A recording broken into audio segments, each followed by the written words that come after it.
and there'd be another unit doing air stuff, parachute stuff in America, because that's where the weather's better, in Los Angeles. And it all has to be planned. Come in, Tony Waye. Yeah. That's what he does. He plans, plans the I think we had 5 units going at we one did time. at one towards the time, end. yeah. But I used to love that, because I used to call myself the managing director rather than the director, because I would split all my work off to 5 different units. So it's a bit like comic cuts. You do little squares, 2-second segments of the action, and different units all over the world are shooting and it all goes together seamlessly. It's unbelievable. I used to be a film editor, so it's kind of a reverse process, and I found it quite easy to plan that sort of stuff, and that's the best way to make movies. Most directors, they won't let anyone else direct another part of their film. They have to do everything themselves, like Stanley Kubrick, for instance. It would take them 2 years to make a film. You do every little, even the inserts he would do. Whereas, in our films, we have a strict budget, and we're explaining it. It costs money, huge money. And, you have to be well organised, don't you? Absolutely. Yeah, there's a good team of you guys worked on that, and obviously you were second unit as well. You started out on that, so I was editor and second unit director on the on 3 early bonds. Yeah. Before I did my finals director, and I didn't realise it, but Cubby Broccoli, obviously, when I did the ski parachute jump for Spy Who Loved Me, and the chase sequence that preceded it, which I shot in Saint Reps in Switzerland. The only shots we did in Mount Ascar in the Arctic Circle was the main jump, and one shot before that, which I did on as a kind of a rehearsal, and I put it all together, and it was before we even shot the film on the main film, Spy Who Loved Me. So we had that in the bag, 2 months before main shooting started. And I think, looking back on it, I think that was the reason why Cubby Broccoli chose me as director for Your Eyes Only, because he was so impressed with that sequence, that sequence. And it was an important scene, because it was the first film that Cubby did on his own without Harry Saltzman. So it was very important to Cubby, and when he got off to that flyer with that opening sequence, which stands up today, I saw it the other week, and people still stand up and applaud it and sing when it comes up. I remember a friend of mine was in Canada, and he went to a cinema, a local cinema, and he said when that sequence came up, he said the whole audience applauded, stood up and applauded that scene. It was shot in Canada, was the main shot, the end shot. And it could easily not have happened. If it hadn't happened, I wouldn't be sitting here today, I can assure you. I would have, I don't know what I would have been doing. It wouldn't have been, I wouldn't have directed 5 James Bond films, that's for sure. it was one of the most iconic opening titles of the film, and it's always highly regarded amongst fans. But there was a lot of effort that went into that, 'cause it was one camera that shot it, wasn't it, that sequence? We had 3 cameras. We had a camera, Alan Hume was on the camera in the helicopter, which got the initial bit where he decided to ski down the slope. And he shot that at 36 frames a second, which is slightly slow motion, but not very much. And then the main camera, which I was on a perfect position on a finger of rock,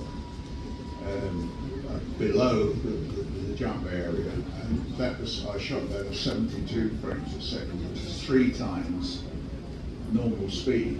In other words, you slow it down by 3 times, which elongates the sequence, and you follow that. And it was a perfect speed, 72 frames a second. I've got a scientist, a friend of mine, who worked for General Electric. I got him to work out how many seconds Rick Sylvester should wait until he pulled his parachute. We worked it out precisely, but absolutely correct. And then we had to get rid of his skis, because his skis would act as a parachute and turn him upside down, and you couldn't have gone plummeting down upside down. So a lot of things had to be worked out beforehand. And fortunately, I thought of most things. There were a couple of things I didn't think of. I didn't think of what was going to happen to the ski once he jettisoned, because when he pulled his parachute, his skis caught up with him, having jettisoned the skis, so they came down like rapiers, you know. And when he pulled the chute, one of the skis hit the parachute, and could easily have gone right through the parachute and hit the double Sylvester. It was there. So that's the only thing I didn't think of. I was stupid really when I think about it. I should have thought about it. Anyway, we picked him up, we sent the helicopter down, and lying beside him was the ski broken in half. And we picked him up, and he was wearing this yellow suit, a jumpsuit, and he dropped off, reached us on top of Mount Mascar, the helicopter took him off, and his face was green, absolutely green. I don't know why it was green, but against the yellow junctions, it was really pretty green. And he didn't say a word. He ran to the side of the mountain, whipped his trousers down and dumped in the snow. His stomach was absolutely jelly. He mashed it up. But he did his job. He did it pretty good. Yeah. And I think there's so much work that goes into that one sequence that lasts, 10 to 20 seconds on camera. Yeah. And the physics behind it, you have to throw toilet rolls off to get the right angle, and things like that. So, Yeah, the thing is that it was facing north on the Arctic Circle, so probably still about 2,000 miles from the North Pole, but we're pretty far north. Weather was pretty awful, and the thing is there was always this wind coming from the north all the time. So when he opened his parachute, the chances are he'd get blown into it and hooked up on this precipice, 7,500 feet precipice. So that was our biggest danger. So we sent toilet rolls off the top. Saw what happened to them. Most of them finished up on the edge of the, caught up in the mountain. But anyway, we were lucky on that occasion. 5.5 seconds or whatever it was, we waited enough for him to have maximum clearance from the mountain. And he pulled the chute. It was a very hazardous stunt. And he was paid, I'm trying to think what he was paid. It wasn't an awful lot. It was probably about, might have been $50,000 or something for 2 jumps. In the event, we only did it once. yeah. I think he was glad you chucked in toilet rolls because he needed them in the end. That's true. Yeah. We've got a few more pictures here. That's I think the explosion itself. John Richardson's terrific work. Yeah, John Richardson was supposed to be here today. He's an extraordinary special effects guy. I've worked with him on many pictures. In fact, I worked with him when he first started. He was a boy of about 16, working with his dad, who was also a famous special effects guy. Very, very good on pyrotechnics. And I remember the shot when he was 16. I was doing a commercial, and we needed rain, so we used to have these stands would issue forth with rain, you see. And he didn't fix it. I know he didn't fix the stands properly. And I'm standing there directing, and I said, rain or something. And next thing is, I get hit by one of these stands because he hasn't fastened. He hasn't put he normally puts sandbags on the base to stop it tipping over. And so that was my first encounter with JR. He hit me on the head and he knocked me out. But he became a very, very proficient special effects guy, like his dad. His dad was a very famous special effects man. And John went on to do lots of Cliffhanger and all kinds of stuff with him. He did the Harry Potter films as well. Harry Potter films, yeah. He's still doing the Harry Potter films, I think. He's still, I think John looks after the tour. Oh, the leads thing. Yeah, Leaves them, yeah. Yeah. You see him down there about twice a week. He's got his family, he's got his son working for him down there, and it's become a family business. But he's extremely competent. He's a character, he's one of those characters. I remember, Tony will probably remember, I got called into the office, I was preparing the film, and Tony, I think it was, said, can you come into the office? We're having a big dispute with John Richardson. He wants to go out to Key West, Florida, 4 weeks ahead of the unit, so he can prepare the stuff. What he really wanted to do was take his girlfriend out there for a holiday. And he was up to all those tricks, wasn't he, John? Yeah. So they called me into the office, and he said his little bit, John, and Tony said his bit, Tom Petton said his bit, and I looked around and I said, they're not going to call you JR anymore, they're going to call you R&R. And everyone burst out laughing, and we got up, and that was the end of it. He went out there for a couple of weeks, he didn't go out there for 4 weeks. So, but that was John, he was always up to those tricks. But he was so good at his job, we accepted it, we just laughed it off. That was the attitude on our films, wasn't it? Yeah, they were. No, there was never any real serious people getting fired, or there were one or two people that you wanted to get rid of. You usually promoted them, didn't you? I had the odd punch on. Yeah. But no, there was very good crew, all handpicked by. I used to pick all the creative people. Tony would pick all the administrative people. They'd usually be the same people that worked on media story films. So there was a continuity to it. Yeah, there's a family almost, wasn't there? Sort of. You meet up regularly as well, don't you? Do you meet up with the other people regularly? Well, they've died dead. Some of them, yeah. I know Tony meets up with Terry We'll be Darwin. meeting up. Yeah. Those that are alive. Those that are here, yeah. I have dinner probably every 6 or 7 weeks with a few of them. Yeah, it's nice. They're all, I mean, everyone's fallen apart, really. I mean, nothing lasts forever. There we go. There's the explosion. There's another helicopter. Could you have that?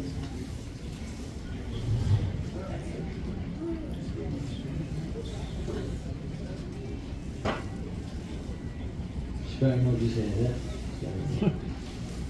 Yeah, don't blow it away. There's the airship. Yeah.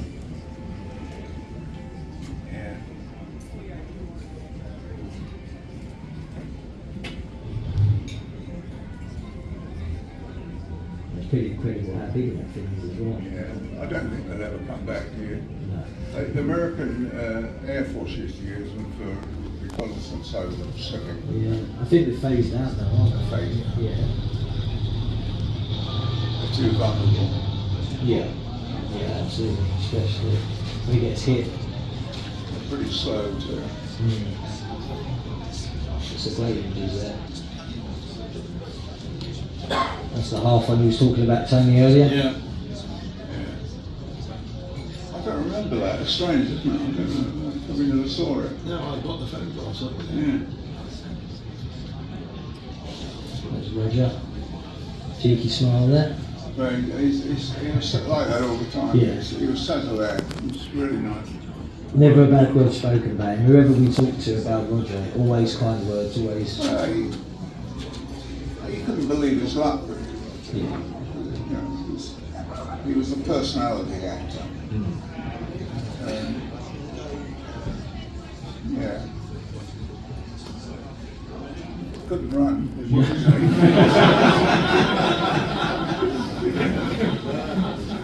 Terrible one, I think that must have been a dummy, I think. Could have been driving games, but I don't think so. So Roger's earned his money there for living. And there's some pictures from, obviously, sent in from Mark Witherspoon, I think if you see it. Yeah, he's over there. So you sent these pictures in because you came down here with the film that took place, didn't you? No, I was there just after. Yeah. They got these shots in at the time. That's how it used to look. Not much has changed really, if you think about it. Well, it's got the door on it now, so. Yeah, that's true, yeah. Yeah.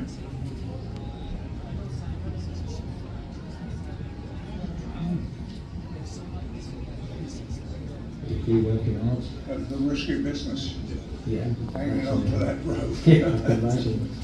Roger? Yeah.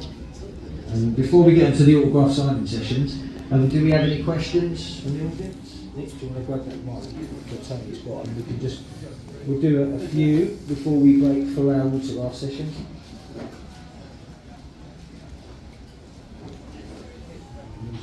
Thank you very much for what's a wonderful legacy of films.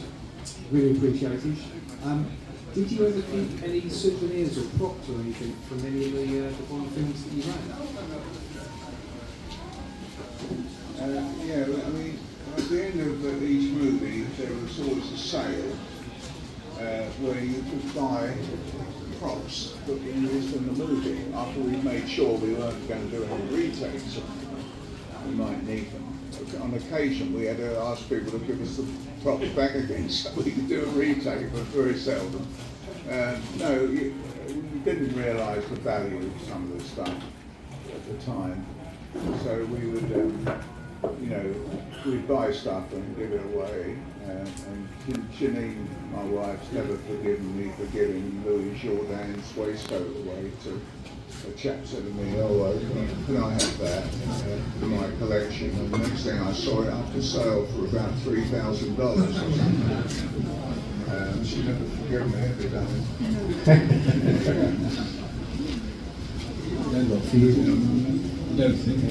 Hi, yeah, John, what's your take on the new Amazon deal that the properties have made? And do you think they will remain as executive producers? Well, you know as much as I do, quite honestly. I haven't got any inside information about it, but I can only guess. I understand that they paid $1 billion for the rights. Whether that includes past films, which generate a huge amount of income for the properties, the 50% of the royalties coming in, less what little bit they pay us four directors. We get a tiny percentage of some of the films, not always, depending on the contract. But no, I would think it's probably quite a complicated deal. I should think basically you get $1 billion plus they retain probably residual rights on past films, but all future films probably belong to them. That's what they're banking on for their $1 billion. I don't know, that's conjecture on my part. Got a couple over there. Sorry, John and Nancy, thank you both so much for being here. We pleasure you giving us with your work. And a question for John and a question for Anthony. John, you directed Sir Roger in 3 films, and he was always very self-deprecating about his acting ability. But I mean, I think your films show his superb range of comedy and action and emotional reflection. Are there scenes that stick out for you where as a director you feel you got the most from Roger? And Anthony, locations are such a cocktail of the Bond formula, but are there places that you wanted to shoot and weren't given permission? On A View to a Kill, there's one particular one that was in San Francisco. We reckoned the Chevron oil works out there, which was a fantastic setup, but they turned us down in the end. I can't remember what we were going to use it for, but the pump was The oil pump, it was the oil pump which Don was going to infiltrate their network by climbing up this pump. Of course, the oil comes up stuck because the guy sets the pump going and Don almost gets mashed in the They turned us down. I think we've lost other locations, but I can't think offhand what we done. We looked at so much stuff. The oil companies are very serious about their their oil facilities, you know, they keep them under top security. And they're terrified of film companies. Film companies generally got a bad reputation for mucking something up, you know. I mean, Winner was famous for bringing Piccadilly Circus to a standstill for about 4 hours. He blew up a car in the middle of Piccadilly Circus and destroyed all the traffic for the rest of the day. You know, that's really bad to do that, isn't it? Because it rather spoils it for everyone else. But America, you know, in America they're much more, they're dollar orientated. If you spend enough money on something, then you can do anything. Whereas in England, that doesn't mean a thing if you're going to spend a lot of money. It's just you're an inconvenience, you know. You don't want to muck up their traffic or the Strand or something, bring it to a hole. They'd never forgive you. So, no, it's a different attitude actually. We've got time for 2 more.